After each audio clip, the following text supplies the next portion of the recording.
del Padre, del Hijo y del Espíritu Santo. Amén. Queridos hermanos, podemos alargar bastante este tema del sacramento del matrimonio. Voy a darle una conclusión. Haré unas preguntas y respuestas que sintetizan todo.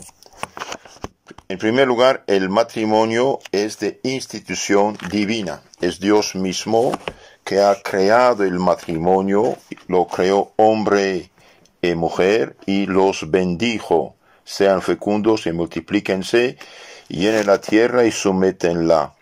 Génesis 1:28. El matrimonio es de institución divina, un hombre, una mujer, no otra cosa. Los que pretenden otra cosa están totalmente equivocados y van a la ruina.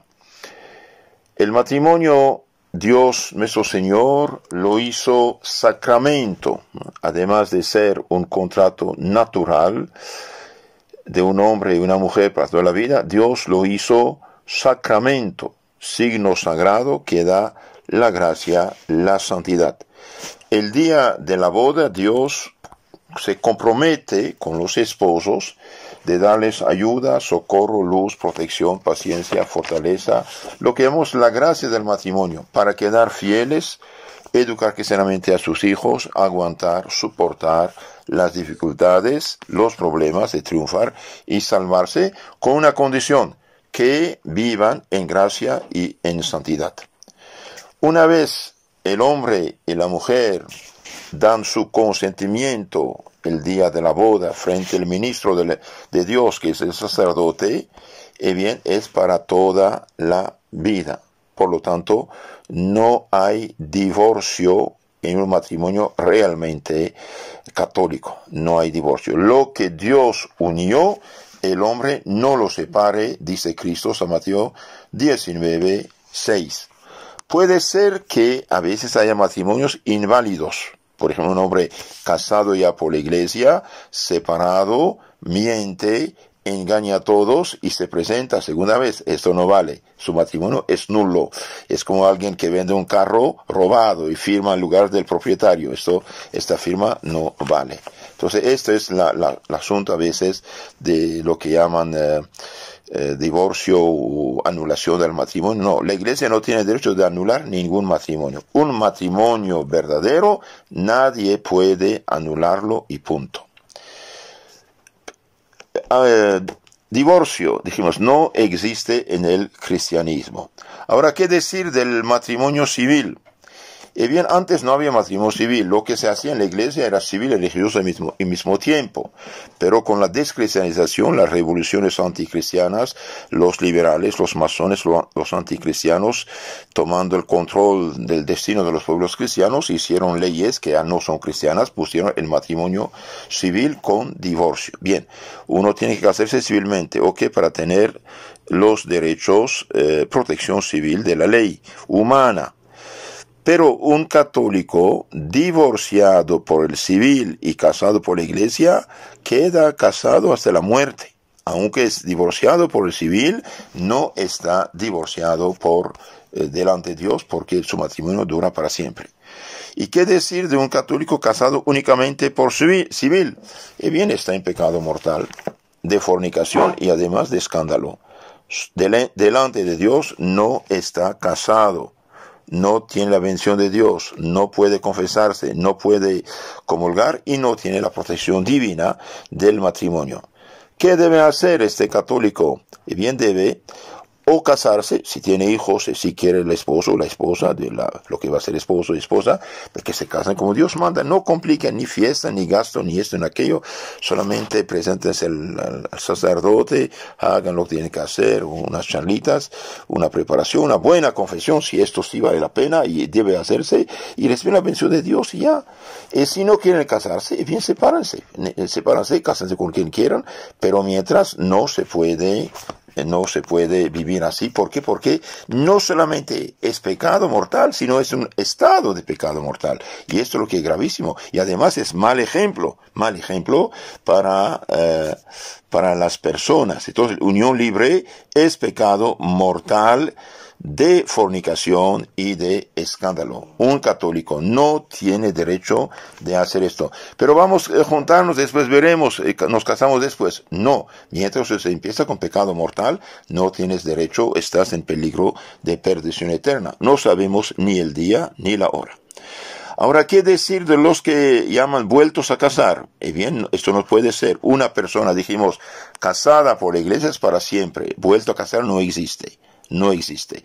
Una persona casada por la iglesia cuyo esposo o esposa vive, bien, son casados hasta la muerte.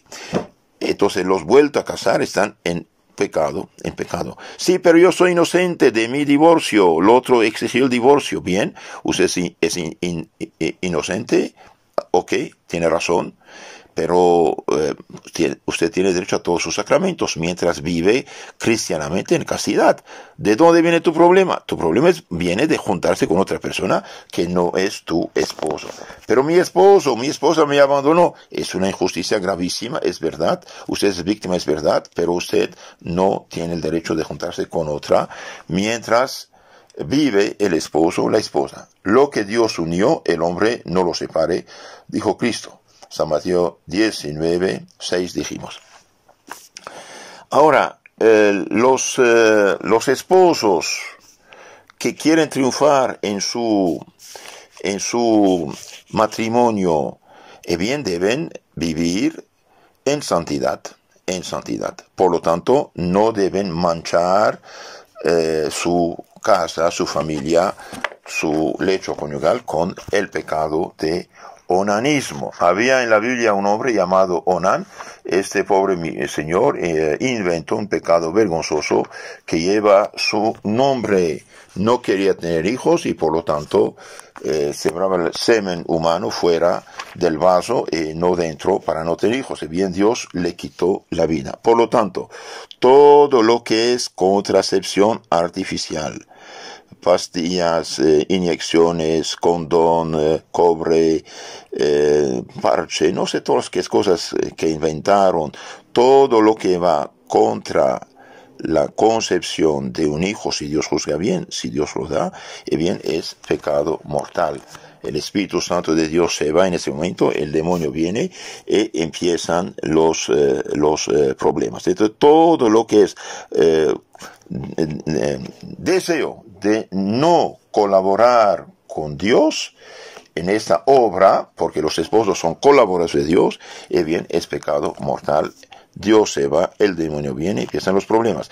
Veamos lo que dice el Magisterio Solemne de la Santa Iglesia Católica, bien, por la boca del Papa Pío XI en su encíclica Casti Connubii sobre el matrimonio cristiano. Mire lo que dice el Papa, algo muy, muy importante. Por favor, tenga esta encíclica, Casti Connubii sobre el matrimonio cristiano, párrafo 57. El Papa contesta a todos los que quieren implantar la contracepción en el pueblo católico. Dice la Iglesia Católica, a quien Dios mismo ha confiado la enseñanza y defensa de la integridad y honestidad de las costumbres, en medio de esta ruina de las mismas, para conservar inmune de esta torpe lacra la castidad de la alianza conyugal, como signo de su divina misión, eleva su voz a través de nuestra palabra y promulga de nuevo que todo uso del matrimonio, en cuyo ejercicio el acto quede privado por industria de los hombres, de su fuerza natural de procrear vida, infringe la ley de Dios y de naturaleza, quienes tal hicieron contraen la mancha de un delito grave. Eso también está en Génesis 38, 8, 9, con pecado de Onán. Entonces, queridos hermanos, todo lo que va contra la vida, allí deshonra el matrimonio, es pecado grave. ¿Y qué decir de los que se han operado? Bien, no se han operado, salvo si hay cáncer por el medio, es otra cosa.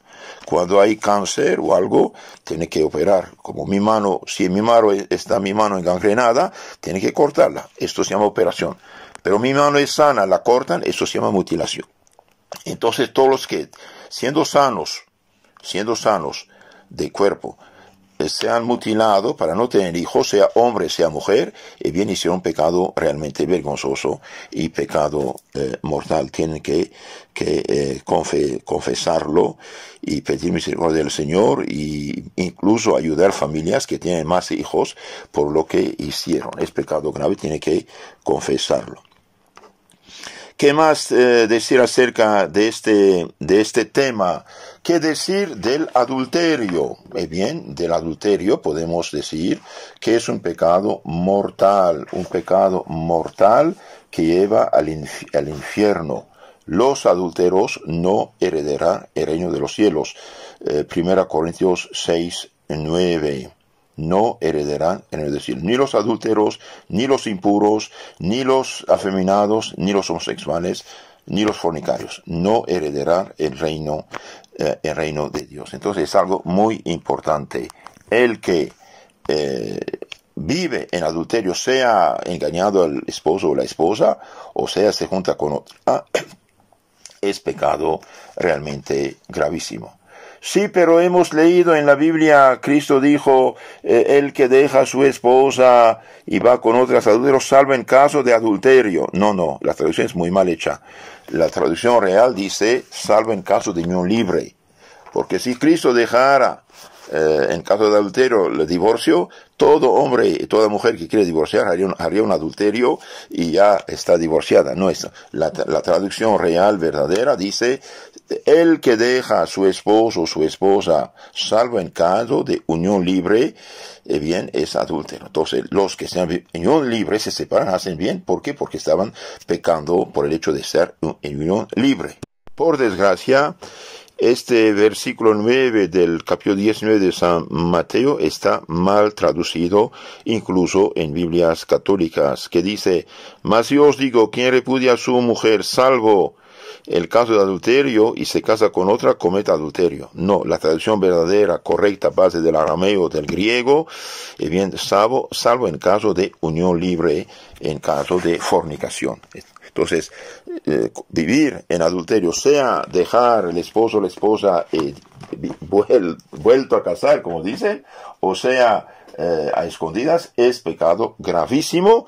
Y en su carta a los hebreos, bien dice San Pablo, Dios juzgará a los adúlteros. Dios juzgará a los adúlteros. Y en los Deuteronomio 22, bien, el castigo de los adúlteros era realmente tremendo. Bien, si hoy hay gente que vive en adulterio, están en el borde del infierno. Están en el borde del infierno, es un pecado excepcionalmente grave. ¿Qué podemos decir más acerca del matrimonio? Bien, la familia numerosa es la familia cristiana. La familia numerosa es la familia cristiana. Dios bendijo, dijo, crezcan y multiplíquense. No digo, esterilícense, cuídense. ¿Cuídense de qué? Yo doy este consejo. Cuando un doctor aconseja de operarse, supuestamente, diga, doctor, ¿de qué estoy enferma o enfermo? De nada. Entonces, ¿por qué quiere mutilarme? Yo no soy cualquier cosa. Defenderse de esto. La familia numerosa de los hermanos es bendición de Dios. El más grande regalo de una familia son sus hijos. Supongamos usted tiene un hijo que acaba de nacer. Su vecino compró el carro del año. Bien, en 25 años, ¿qué pasará? Usted tendrá un hijo o una hija de 25 años, él tendrá una carcancha, una ferralla que va a vender al kilo. El sacerdote de mañana, el santo de mañana, el doctor de mañana, el bienhechor de los hombres de mañana es el niño que nace hoy. El matrimonio es sacramento, Dios lo hizo, y los esposos tienen el honor de colaborar con Dios, multiplicando los hombres. No nos dejemos engañar. ¿Con quién debe casarse un católico o una católica? Debe casarse un católico con una persona de misma religión, misma iglesia. ¿Por qué? Porque casarse con alguien que no es católico es muy complicado, muy peligroso. Pero lo convertiré después, olvídalo. Usted no es ni el primero ni el último. miles pasaron por ahí y después fracasaron. Hay muchos problemas. Hay raramente ocasiones, casos buenos, ok, pero en general no se hace.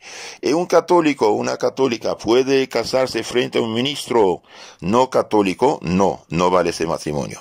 Un católico, una católica que se casa frente a un ministro no católico, no vale su matrimonio. Cuidado, es algo también muy importante. Entonces, queridos hermanos, si quieren triunfar en su familia, si quieren que su familia realmente sea un hogar, una iglesia, una mini iglesia, una iglesia doméstica, vivir en santidad, confiésense regularmente, comulguen regularmente, lean libros de santos, cuídense de las malditas películas de telenovelas y otras cosas que enseñan vicios y pecados y malas palabras y todo lo demás. Lean la vida de santos, lean vida de santos.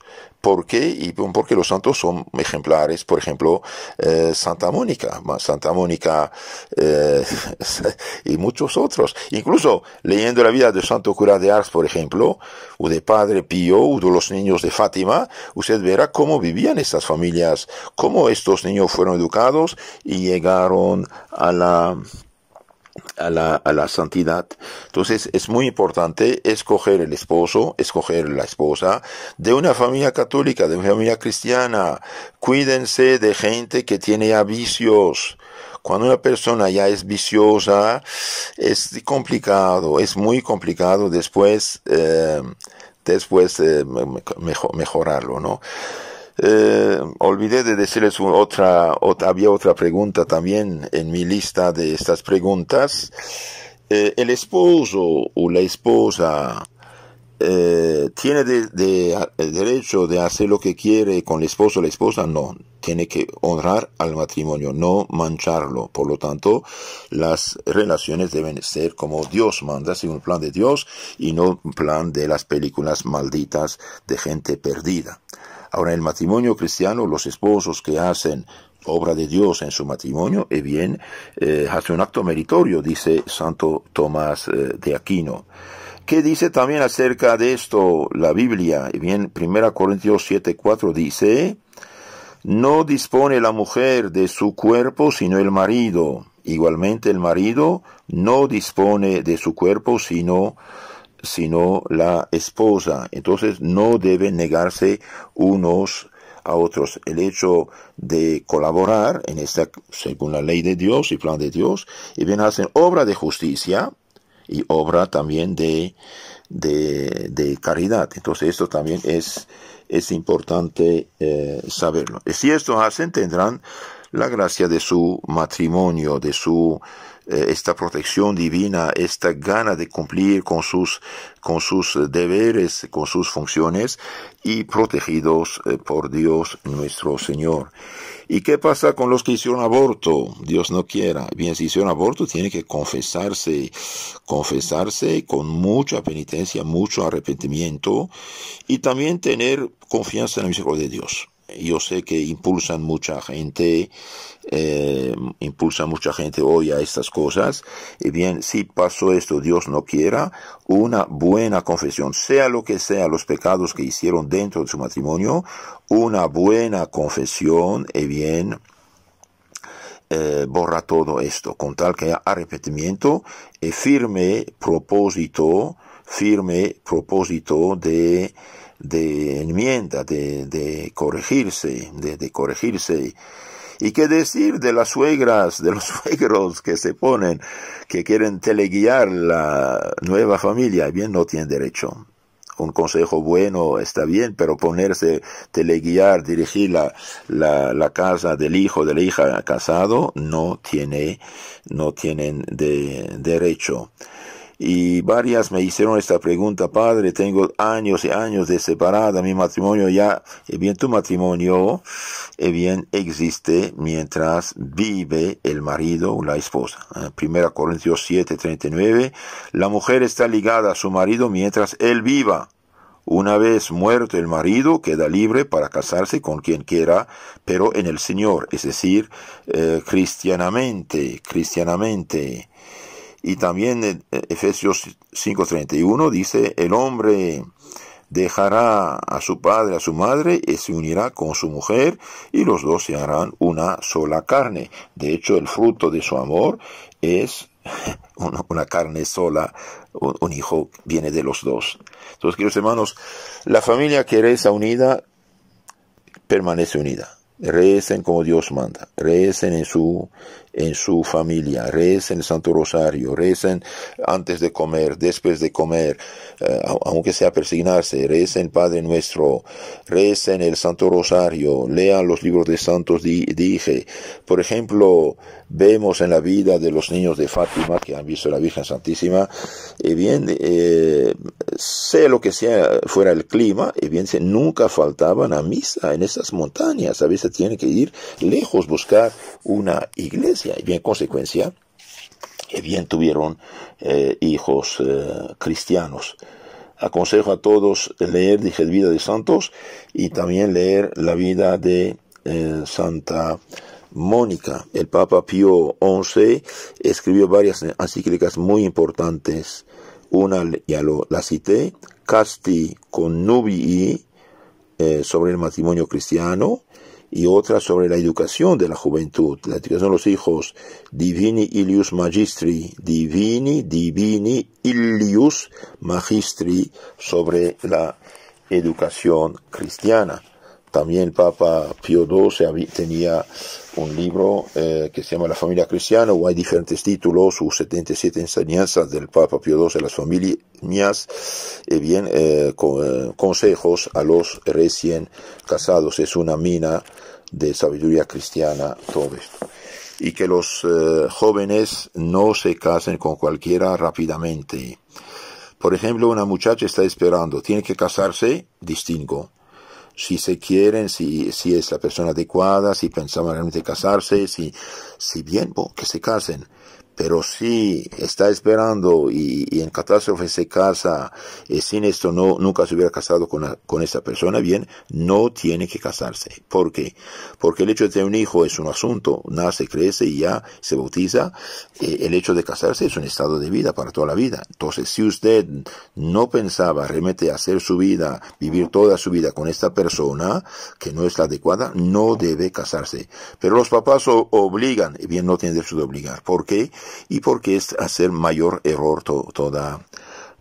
Bien, queridos hermanos, vivan en santidad, como dije, vivan como Dios manda, y Dios los ayudará. No olviden, la corona de un padre, de una madre, en el cielo son los hijos. Que Dios los cuida, la Virgen los tome bajo su protección, y no olviden, la familia que reza unida, permanece unida. La gracia, la santidad une más que los cuerpos, no olvidemos esto. Ustedes son colaboradores, ministros de Dios. De hecho, los ministros de la boda son los esposos, pero frente al ministro oficial de la iglesia, que es el sacerdote. Bien, con la Santísima Trinidad, que les dio la primera bendición el día de su boda, y bien, que la vuelva a dar hoy mismo. Los bendigo en nombre del Padre, del Hijo y del Espíritu Santo. Amén. Siempre pedir la gracia de su matrimonio. Dios mío, deme la gracia de mi matrimonio, deme la gracia de mi matrimonio, y Dios los ayudará con tal que vivan en santidad y no en pecado mortal.